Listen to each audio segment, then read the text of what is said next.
বাণিজ্যিকভাবে এই হাঁসটা পালন করা কতটুকু লাভজনক, এই যে প্যারেন্টস স্টক করা? আসলে আমি যেটা মনে করতেছি পার্সোনালি, সেটা হলো প্যারেন্টস না কইরা ৪৫-৫০ দিনে বিক্রি করলে লাভ বেশি। প্যারেন্টসে ভাই হিউজ খায়, হিউজ খরচ, এটা আসলে পোষানোটা খুব কঠিন। আচ্ছা আচ্ছা, এই প্যারেন্টসটা তৈরি করেছেন, কত লক্ষ টাকা পুঁজি খরচ হয়েছে? এখানে প্রায় ১৩ লক্ষ টাকা শেষ। ১৩ লক্ষ টাকা? ১৩ লক্ষ টাকা। সুপ্রিয় দর্শক, আসসালামু আলাইকুম, আপনাদেরকে স্বাগত জানাচ্ছি নতুন একটি প্রতিবেদনে। দর্শক বন্ধুরা, আজকে আমরা চলে এসেছি ফেনী জেলা দাগনভূঞা থানা এনায়েত প্রোগ্রামে। আমরা এই মুহূর্তে আছি ফরহাদ ভাইয়ের পিকিং স্টার 13 হাঁসের খামারের মধ্যে। আমরা দেখতে পাচ্ছি আমার চারপাশেই কিন্তু অসংখ্য হাঁস বিচরণ করছে। এই ফেনীতে কিন্তু প্রচুর শীত পড়ে গিয়েছে। এই শীতকালে এই পিকিং স্টার হাঁস পালনটা কতটুকু লাভজনক?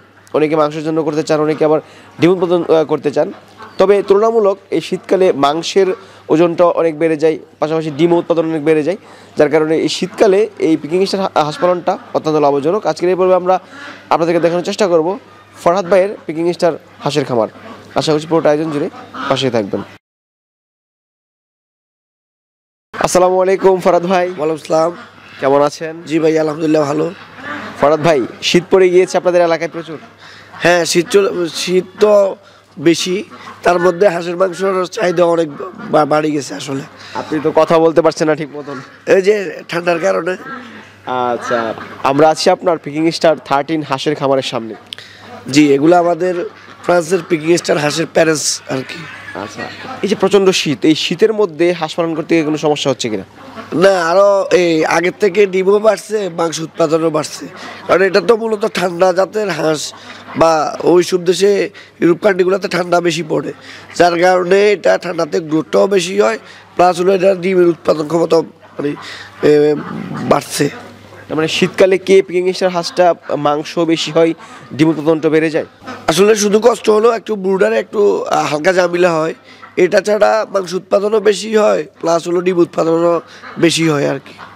শীতকালে তেমন কোনো সমস্যা হচ্ছে না? না, কোনো সমস্যা হচ্ছে না।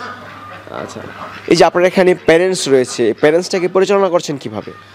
প্যারেন্টসকে আমরা আপনার চাইনিজ স্পিড আছে নিউ হোপ কোম্পানির, ওটা খাওয়াচ্ছি D3।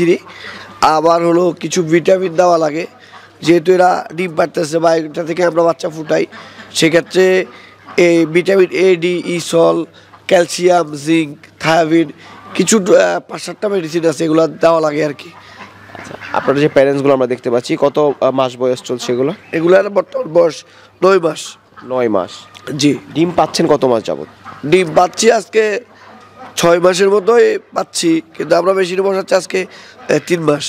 3 মাস রানিং ডিম পাচ্ছেন? হ্যাঁ, ডিম সর্বোচ্চ কত পার্সেন্ট ডিম পেয়েছেন ফরহাদ ভাই আপনার খামার থেকে? এই 50%। 50%? জি। এত কম ডিম দেয়, তাহলে কি প্যারেন্টস তৈরি করে লাভবান হওয়া সম্ভব? আসলে ভাইয়া মানে সত্যি কথা বলতে গেলে এটার কস্টিং বেশি, খুব বেশি। বেজিং যে পাচ্ছি, বেজিংয়ের খাবার খরচ কম, কিন্তু এটার খাবার খরচ বেশি, প্লাস হলো এটার জমি উৎপাদনও খুব কম, তো যার কারণে বাচ্চার রেটও একটু বেশি। তো আসলে ওরকম আহামরি লাভ হয় না আর কি, কোনো রকমে চলে যাচ্ছে আর কি। কত গ্রাম খাবার প্রয়োজন এক একটা হাঁসের জন্য? প্রায় 200-220 গ্রাম। 200 থেকে 220 গ্রাম? জি। তাহলে তো প্রচুর খাবার লাগছে আপনার খাবারে। হ্যাঁ, প্রচুর। দেখেন না, খাবারের স্টক তুপ করে রাখছি খাবার। আচ্ছা, এই যে দেখতে পাচ্ছি ডিম রয়েছে ক্যারেটের মধ্যে, এগুলাকে সংগ্রহ করা হয়েছে? হ্যাঁ, আজকে সকালে ডিম আর কি। এগুলো আমাদের ইনকিউবেটারে যাবে, তারপর ইনকিউবেটার জীবাণুনাশক করে এরপর বড় ইনকিউবেটার বসানো হবে আর কি। আচ্ছা, ডিম উৎপাদন যা হয় সব বাচ্চা ফোটাচ্ছেন? না, ডিমের মতো ক্যাটাগরি ভাগ করে দিচ্ছি। বি ক্যাটাগরিগুলো আমরা খাওয়ার জন্য বিক্রি করে দিই, এই ক্যাটাগরি ডিমগুলোই বসাই, যেগুলো বড় সাইজের ডিম। হ্যাঁ, যেগুলা সাইজে সুন্দর, গোল আকার, এই খুশকো না, ফাটা না, ওটা আমরা মেশিনে বসাই আর কি। আচ্ছা, এই প্যারেন্টসটা তৈরি করেছেন, কত লক্ষ টাকা পুঁজি খরচ হয়েছে? এখানে প্রায় 13 লক্ষ টাকা শেষ। 13 লক্ষ টাকা? 13 লক্ষ টাকা। তাহলে এই 13 লক্ষ টাকার প্যারেন্টস থেকে প্রতি মাসেই কেমন টাকার বাচ্চা বিক্রি করতে পারেন? এখনো আহামরি লাভে নাই, লাভ আসলে এখনো নাই। এখনো তো শীতকাল ডিম বাড়ছে বা বাচ্চা উৎপাদনও বাড়তেছে, যদি আবার আল্লাহ 2-4 টাকা দেয় আর কি। কেমন সম্ভাবনা দেখছেন ভাইয়া? আসলে এটা সম্ভাবনা ভালো, কারণ এটা বাচ্চা চাহিদা বেশি, এটা হলো বিষয়। কারণ আমরা যোগাযোগ যখন করছিলাম, আমরাও তো কোম্পানি থেকে নিয়ে করা প্যারেন্টসগুলা, আমরাও অ্যাভেলেবেল বাচ্চা পাই নাই, বা আমাদের কাছ থেকে যারা নিচ্ছে তারাও আমরা অ্যাভেলেবেল বাচ্চা দিতে পারতেছি না।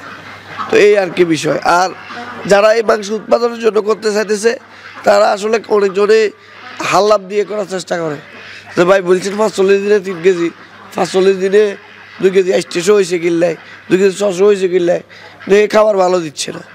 আবার কেউ কেউ আছে যে সব কিছু ঠিক আছে, হাঁসে ভালো কেউ উঠে নাই। তো যারা এই মাংস উৎপাদনের, তো যেহেতু হাঁস করলে চাহিদা আছে, আমার মাংস আমাদের কাছে বিক্রি করলেও করতে পারবে। যদি কেউ বিক্রি সমস্যা মনে করে যে বিক্রি সমস্যা, আমাদের সাথে যোগাযোগ করলে আমরাও তো মালটা কিনে বা বিক্রি করি, তো সেক্ষেত্রে আমাদেরকেও দিতে পারবে, কোনো সমস্যা নাই। আর যারাই মাংস উৎপাদন বা নতুন উদ্যোক্তা যদি না বুঝে তাহলে ব্রুডিং করা নিলেই ভালো। আমাদেরকে বলে রাখলে 5-7 দিন আমরা একটু ব্রুডিং করে দিলাম, যদি না বুঝে তাহলে ব্রুডিং করলেই ভালো। আর বিশেষ করে যারা আমাদের এই অঞ্চলে নতুন খামারি আছে তাদের প্রতি অনুরোধ, এই অনেকজনই আছে প্যারেন্টসদের স্টক নাই, উনি কোথা থেকে বাচ্চা দিতেছে, ডিলার থেকে নেয়, ডিলার থেকে না দিয়ে সরাসরি আমাদের থেকে নিতে পারলে, অনেক ডিলার আমাদের থেকে বাচ্চা কিনতেছে 130 টাকা 25 টাকা, উনি বিক্রি করতেছে 160 টাকা 70 টাকা। তো আমাদের থেকে যদি খামারে এসে দেখে নেয় তাহলে ওনার টাকাগুলো সেভ হচ্ছে, প্রতারিত হওয়ার সম্ভাবনা কমে যায় আসলে, এই আর কি। আচ্ছা, আপনাদের এখান থেকে বাচ্চা বিক্রি হচ্ছে, প্রতি মাসে কেমন বাচ্চা উৎপাদন হয়, কেমন বাচ্চা বিক্রি করতে পারেন? বাচ্চা আমার 2টা সেট থেকে বাচ্চা উৎপাদন হয়, ধরেন যে সপ্তাহে 1000 বাচ্চা উৎপাদন হয়, সপ্তাহে 1000 বাচ্চা। 1000 মতো উৎপাদন হচ্ছে। আচ্ছা, এখন কি আরো বৃদ্ধি পাবে কিনা? শীতকাল তো একটু বাড়বে, ডিম বাড়ছে, তো ডিম বাড়ছে। ডিম বাড়ছে। আচ্ছা, কি কি সমস্যার সম্মুখীন হচ্ছিলেন এই প্যারেন্টসগুলা? এগুলো আসলে বিকিং করে কম, মানে এরা মিলামিশা করে কম, হ্যাঁ এরা মিলামিশা করে অত্যন্ত কম। এটা ছাড়া মাশাল্লাহ আর কোনো সমস্যা সম্মুখীন হই নাই, বা অসুস্থ জড়িত সমস্যা হয় নাই। ভ্যাকসিনও আমাদের কন্টিনিউ করা আছে। যেহেতু ভ্যাকসিন করেছেন, এটাকে ভ্যাকসিন করা হয়েছে, বার্ড ফ্লু দেওয়া আছে, ডাক কলেরা, ডাক প্লেগ দেওয়া আছে। বাণিজ্যিকভাবে এই হাঁসটা পালন করা কতটুকু লাভজনক, এই যে প্যারেন্টস স্টক করা? আসলে আমি যেটা মনে করতেছি পার্সোনালি, সেটা হলো প্যারেন্টস না করে 45-50 দিনে বিক্রি করলে লাভ বেশি। প্যারেন্টসে ভাই হিউজ খায়, হিউজ খরচ, এটা আসলে পোষানোটা খুব কঠিন। আচ্ছা, আমরা দেখতে পাচ্ছি ইনকিউবেটরে প্রচুর ডিম রয়েছে। ডিম দুটো তিনটে ইনকিউবেটার, তিনটা ইনকিউবেটারে 6500 ডিম আছে। 6500 ডিম রয়েছে। এগুলা প্রতিনিয়ত বাচ্চা ফুটে বের হবে? এগুলা প্রতি 4 দিন পর পর আমরা ডিম বসাই, প্রতি 4 দিন পর পরে বাচ্চা বাইরে, প্রতি 4 দিনে 3 দিন পরে পরে আমাদের কাছে বাচ্চা থাকে। বর্তমানে বাচ্চার রেট কেমন আছে? বর্তমানে রেট একটু বেশি, 100 পাইকারি 130, খুচরা 160, 150 এরকম যাচ্ছে আর কি। আচ্ছা, আপনার কাছ থেকে নিলে ভালো মানের বাচ্চাটা পাবে তো নাকি? আমাদের কাছ থেকে ভালো মান না পাইলে ভালো মান কার থেকে পাবে? আমরা নিজেরা হাঁস করতেছি, নিজেরা বাচ্চা উৎপাদন করতেছি নিজেরা, আমাদের কাছে তো ভালোটা পাবে। আচ্ছা, যদি কেউ বাচ্চা নেয় অবশ্যই ভালো মানের বাচ্চা দেবে। হ্যাঁ অবশ্যই। ভালো থাকেন, আসসালামু আলাইকুম। ওয়ালাইকুম আসসালাম।